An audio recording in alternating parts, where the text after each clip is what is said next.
Hi hello. ఇప్పుడే hit 3 cinema చూసొచ్చిన. Cinema గురించి చెప్పాలంటే కొన్ని సినిమాలు ఎట్లుందో చెప్పలేం. ఎట్లా అంటే ఇప్పుడు కొన్ని సినిమాలు అరే సూపర్ ఉందిరా అని చెప్పొచ్చు. ఇంకొన్ని సినిమాలు ఏందంటే వేస్ట్ అని చెప్పొచ్చు. కానీ కొన్ని సినిమాలు ఏందంటే ఎట్లుందో ఎక్స్‌ప్లెయిన్ చేయలేం. కొంచెం కష్టమైతది. ఈ సినిమా అలాంటి కేటగిరీలోకి వస్తది. అలాగే ఈ సినిమాలో చాలా బూతులుంటాయి. అలాగే చాలా వయలెన్స్ ఉంటది. Please try to avoid watching with the children. నాకు యాక్చువల్‌గా 'హిట్ 1' చాలా ఇష్టం. కానీ 'హిట్ 2' అంతా కనెక్ట్ అవ్వలేదు. డైరెక్టర్ శైలేష్ కొలను లాస్ట్ సినిమా 'సైంధవ్' అంత నచ్చలేదు. అది ఫ్లాప్ కూడా అయింది.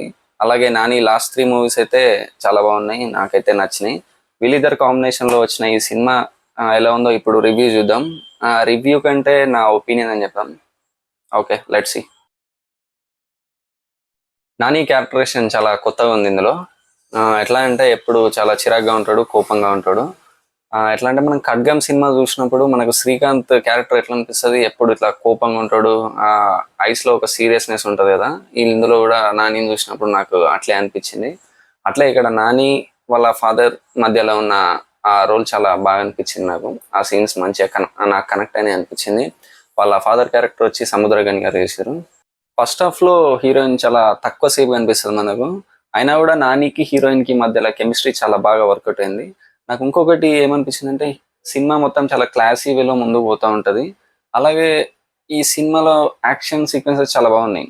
నాకు పర్సనల్గా ఏమనిపించింది అంటే ఇది సస్పెన్స్ థ్రిల్లర్ కన్నా క్రైమ్ థ్రిల్లర్ అలాగే యాక్షన్ థ్రిల్లర్ అని చెప్పుకోవచ్చు అనిపించింది నాకు. అంటే ఇది అంత సస్పెన్స్ బిల్డ్ కాలేదు, ఎక్కువ యాక్షన్ సీక్వెన్సెస్ అయితే చాలా బాగున్నాయి. ఇక సినిమాటోగ్రఫీకి వస్తే చాలా బాగుంది.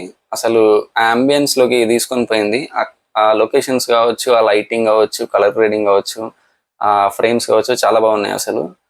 ఇది చాలా పెద్ద ప్లస్ అయింది అనుకోవచ్చు ఈ సినిమాకి సినిమాటోగ్రఫీ వచ్చి. ఇక బీజిఎం విషయానికి వస్తే నాకు అనిపించింది చెప్తున్నా, ఎవరు అఫెండ్ అవుతూ. నాకైతే చాలా నార్మల్ అనిపించింది.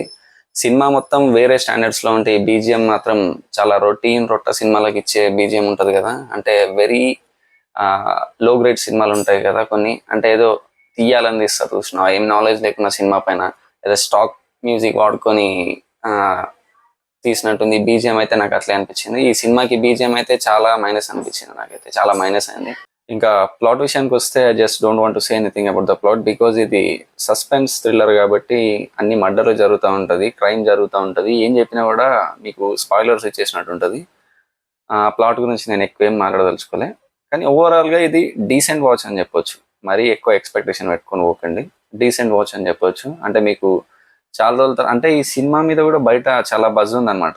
ఎట్లా అంటే చాలా రోజుల తర్వాత ఒక మంచి కంటెంట్ ఉన్న మూవీ వస్తుంది, అందరు వెళ్దామని చెప్పి. ఓవరాల్గా మరి ఇప్పుడు చూడాలి మరి బాక్స్ ఆఫీస్ దగ్గర ఇది ఎలా పర్ఫామ్ చేస్తుంది ఏంది అనేది. Let's wait and see.